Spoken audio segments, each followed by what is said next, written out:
মাদকদ্রব্য নিয়ন্ত্রণ অধিদপ্তরের উপপরিদর্শক 13 সালে, আর এনআরবি এর সহকারী রাজস্ব কর্মকর্তা 2012 সালে আসছে।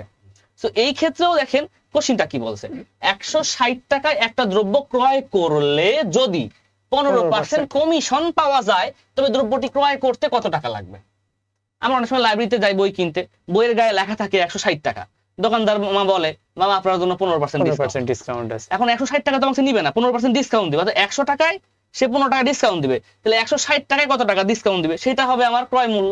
তো এটা আপনাকে বের করতে হবে। এটা কিন্তু বাস্তবে আমাদের কাজে লাগে, আমরা হয়তো ক্যালকুলেটর দিয়ে করে ফেলি এখান থেকে। দোকানে গেলাম, যা দেখি বন্ধুর দোকান, ডিসকাউন্ট দিলে 15%, বন্ধু 15% ডিসকাউন্ট দিয়ে হয়ে গেল। এখন আমাকে যখন স্যার ডিসকাউন্ট দিবে, আমি এক লাইনে করে দিই এটা, ডিসকাউন্ট দিলে কি হবে, কমে যাবে। এখন কত টাকা ডিসকাউন্ট দিবে, 15%।